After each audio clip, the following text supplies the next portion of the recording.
This is Deborah Johnson for Women at Halftime, and I'm passionate about helping women use their untapped skills, resources, and talents to create their ideal work and lifestyle, making a difference in their second half.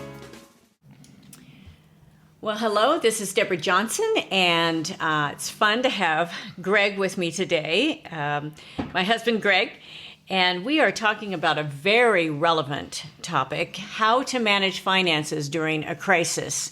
And we are definitely in the crisis period of time in our history of our country, really of the world, because not only is our country, the people are becoming ill because of a virus, but their businesses are shut down. So how do you survive financially through this? So, Greg, it's great to have you with us today. Good to be here. Hi, everybody. Yeah.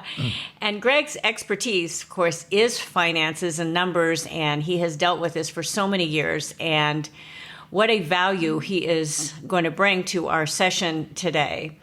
So let's just kind of start out with a couple of main points. Can you expand on where do we even begin with this, Greg?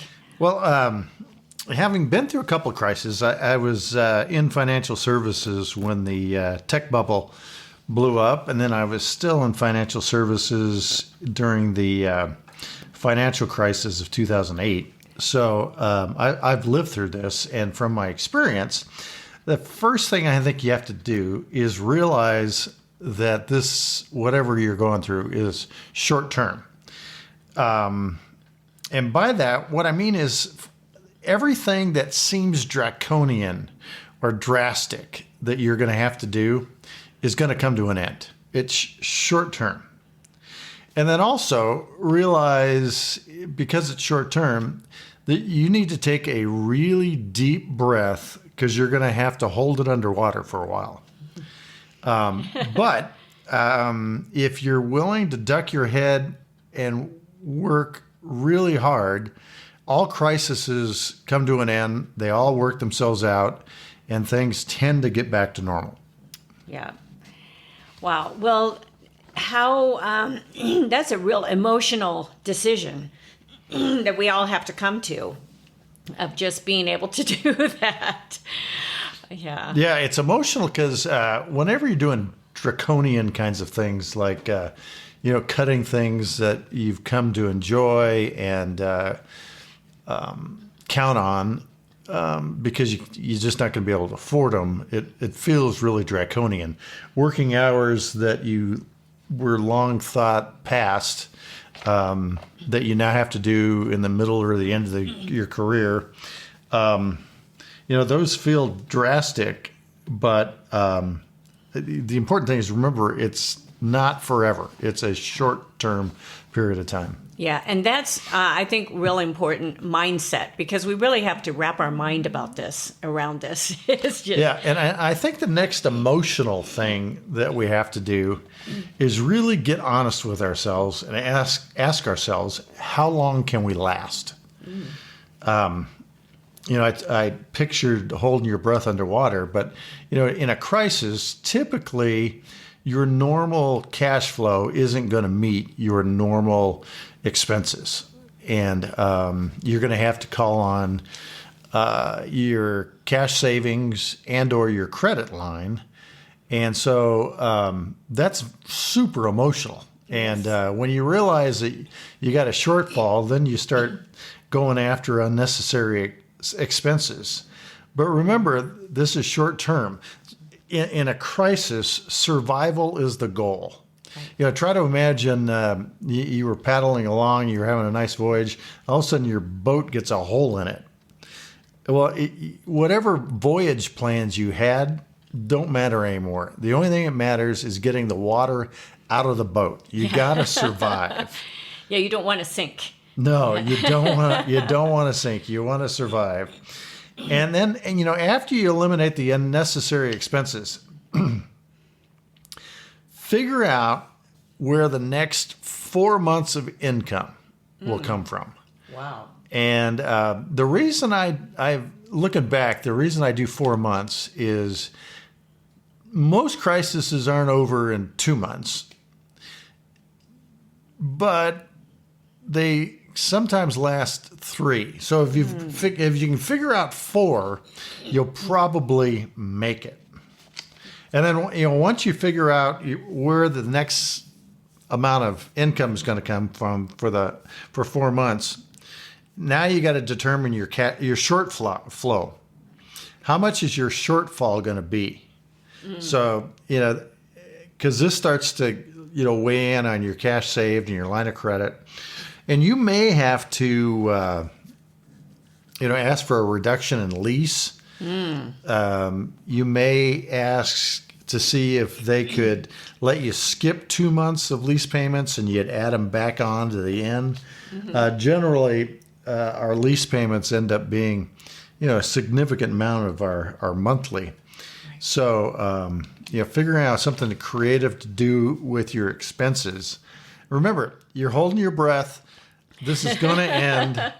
You need about 4 months, and things will start to come back to normal. But if you can figure out how long you can last, then you can start to relax and start looking at the future again. I think you've given a lot of people hope, thinking about, okay, this is just hold your breath for a short time and you're going to make it. Yeah. Even this crisis we're going through, it started basically March 1st. And, let's say it's over in the middle of May. That's a 10-week, 2.5 months. And then, another 6 weeks, beyond that is 4 months. And you got to believe by July 4th that we're starting to get back to normal. And all the water is going to be out of our boat, and we'll be figuring out how to do this. So the key is survive till then. Survive. Well, so now we've kind of dealt with that mindset. And the emotions. And the emotions. That's a big deal even to start. So where do we go? We are cutting expenses with lease payments. How do you even go about some of that? I'm going to let you keep going. You got to first look at your lease or rent cost. Then you look at all of the incidental things. You don't want to cut benefits, but you can maybe minimize your insurance payments. Go from a rich plan to a not so rich plan. Really keep an eye on your utilities. One thing I've learned from experience is that you cut payroll before you do marketing, before you cut marketing. And that sounds heartless, but those who keep executing their marketing through a crisis will be the ones that come out of the crisis first in their industry. Wow. And think about this. The faster you come out, the faster you can hire back the people you let go. And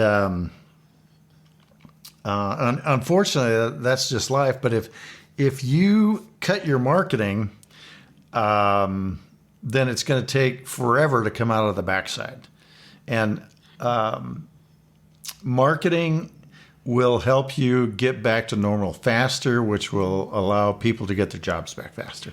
Yeah, and that's not your first response would be, okay, what are the extras? That would be like marketing, or it would be like, your sales force. Yeah, the sales force. But when you think about the long term, if your whole team can hold their breath for a little bit, then you can come out, keep that marketing going, keep the promotional things going. People are still buying things. People still have money. They've got reserves, and they still need to buy things. So, but keeping that marketing going is important. Yep. Yeah. Yep.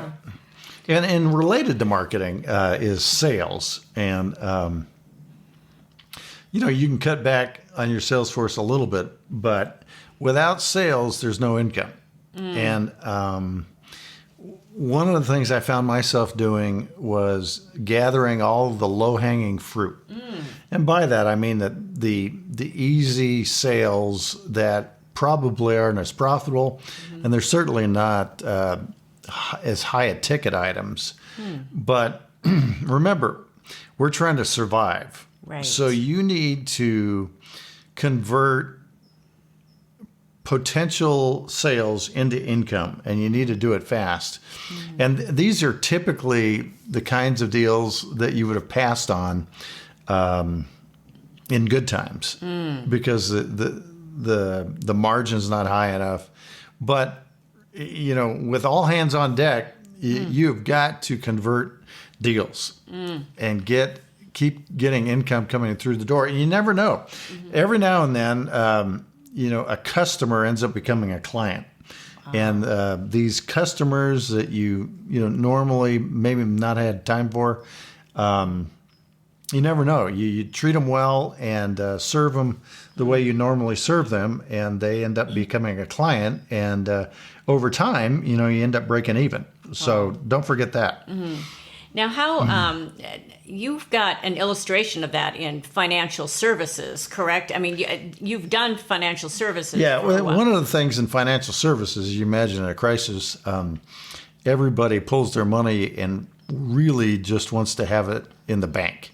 And even though they miss out on all of the return on the rebound, that's just what people do. And I could beat myself to death, talking till I'm blue in the face to try to talk people out of that, but it would be a complete waste of time.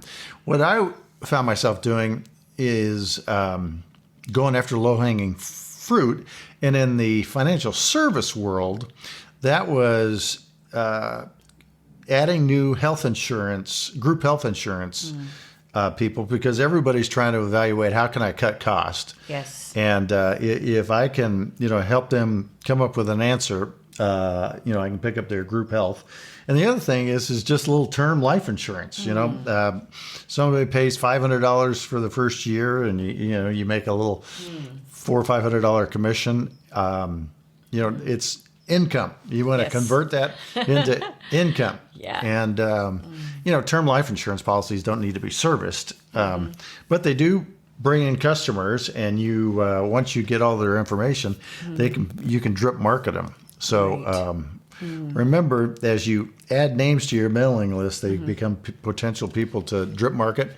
And drip market people may not end up buying from you again, but they may be a referral source. Yes. If they've had a good experience with you during a crisis, they're the types of people that could refer your service. So keep that in mind.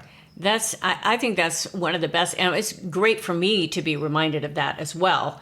And I've been working on buffing up my music membership and all of my music courses. They are a low entry form on my online courses. They're done. I'm just, reformatting them and putting them into a little bit different, easier to access format. But it's a low-hanging fruit there. There are a lot of people that used to play that want to play again. And it's a perfect, these are perfect courses for them. And they're already done. That's the nice thing. I've got the downloads done. I've got the videos done. I've got, the pages done. And it's during this time where we are being sequestered, so we can't, we're not supposed to, there's nowhere to go pretty much. Right. So I've been working like a dog and really, really hard, although our dog doesn't work that hard. But I am working harder than our dog in reformatting all of my courses so they are ready to be accessed, and I can keep my sales going. It's the perfect time to do that. And these would lead to my professional development courses, and I have a couple that are not as high ticket. So again, there's that ramp to where people would trust me in one area and go into another area. So yeah, and as long as we're obeying a stay-at-home rule, and we've been doing so for months. Yes. Everybody's bought as much toilet paper as they're going to buy. Totally. They've cleaned their garages. They've gone through all of their old bills and straightened out their files. Yes. It's a perfect time to start, picking up the piano again. Exactly. They've got nothing else to do other than be encouraged by you. Right. And, right. Perfect illustration. Yeah. And finding a way to reward. So I'm finding creative ways to where one of the hardest things in doing courses, online courses as well, is people start them and they don't finish them. They don't keep on to them. So, for me, at this point, I've been able to find ways, creative ways, to help people continue in those courses. So in some of this time that we're doing when we're thinking of low-hanging fruit, how can you add those little easy to implement parts of your business that will be sustainable in the future? I think. Well, have you told them about your rewards program?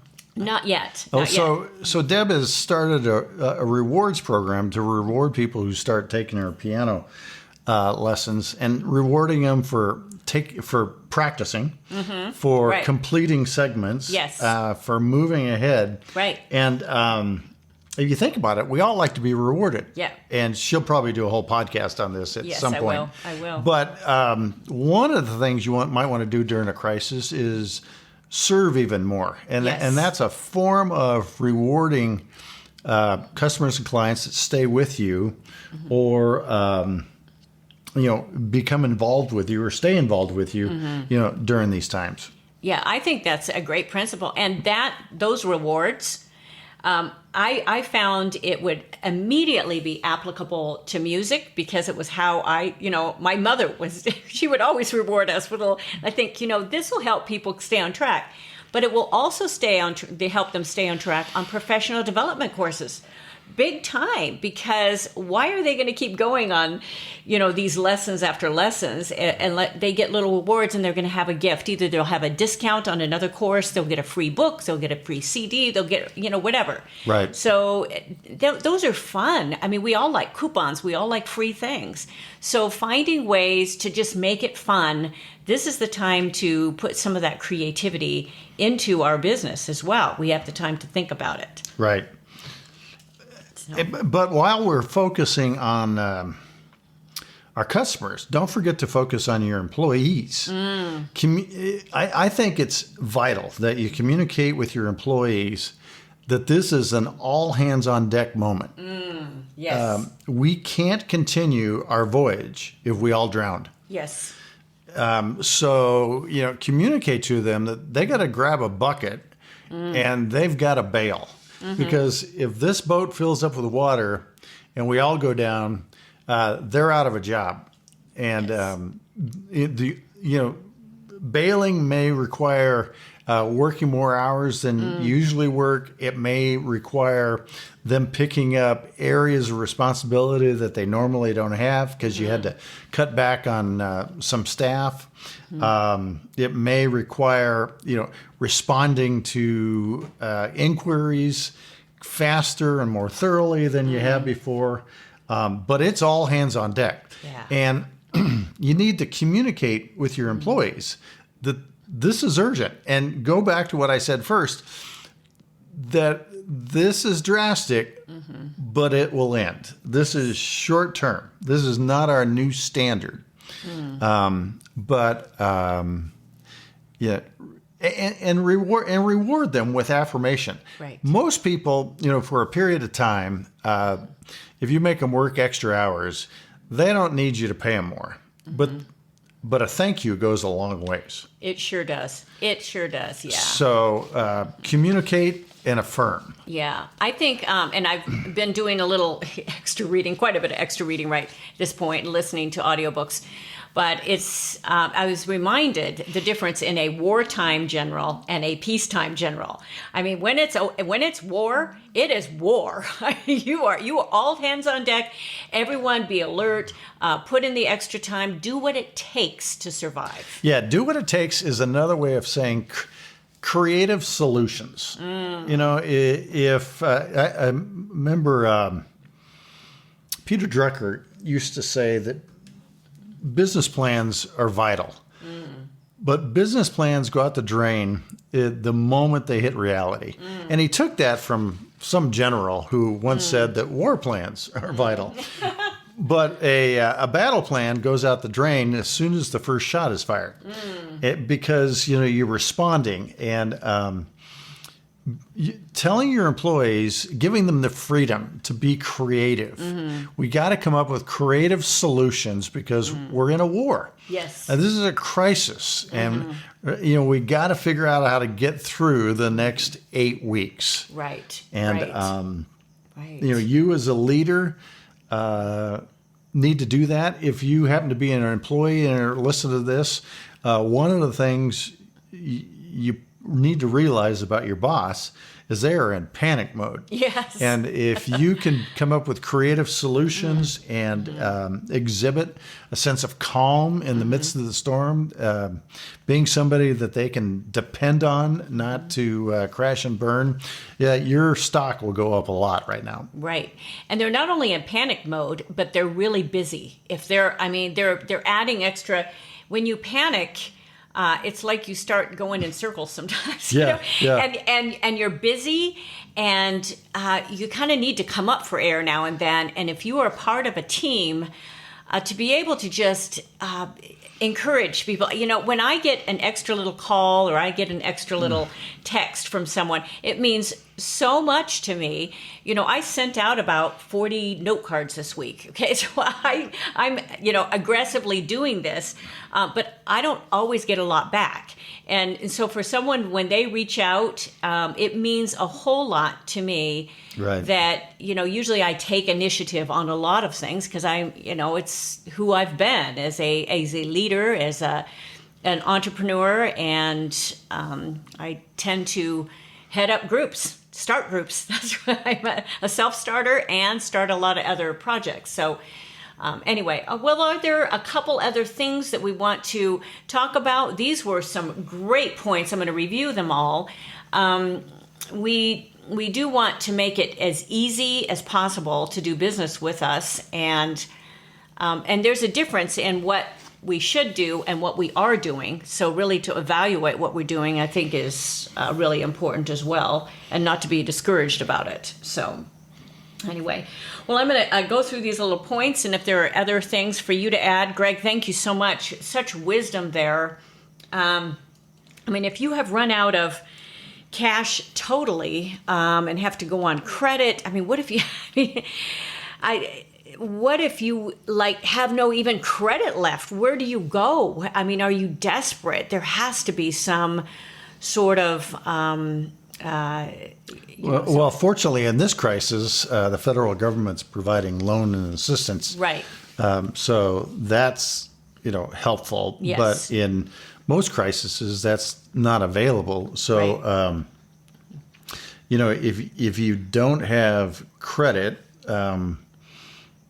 you got to figure out a way to work with those you owe money to postpone Right. paying and just tacking it on the backside of your bill.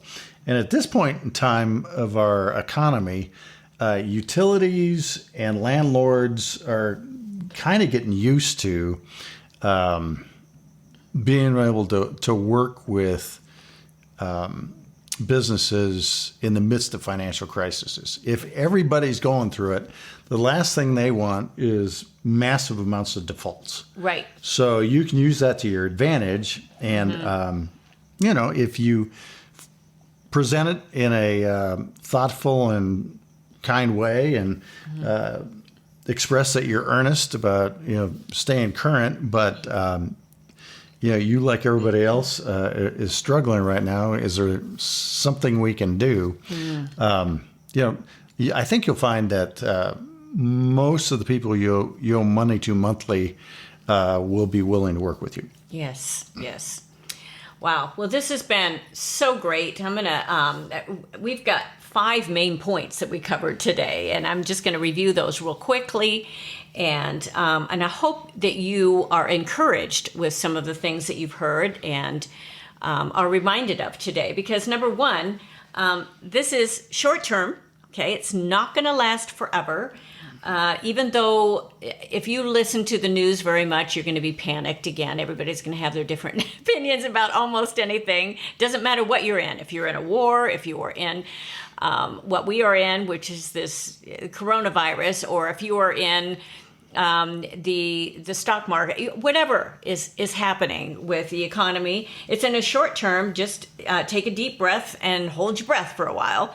Number two, get honest. How long can you last? And so, you look at all of your personal and your professional finances, and your survival is the goal. So you need to eliminate whatever you can, the unnecessary.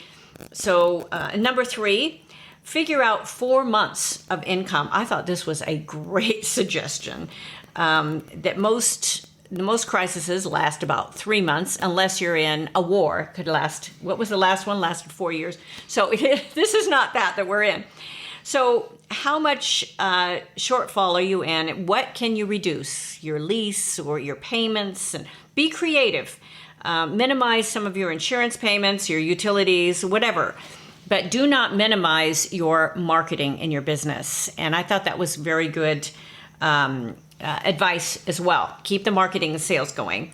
Number four, find the low-hanging fruit. What can you make it an easy entry coming into your business? And what can you give away to create business on the back end as well? You probably have some of that content. You do not have to give away the farm, just little bits, or just market that again.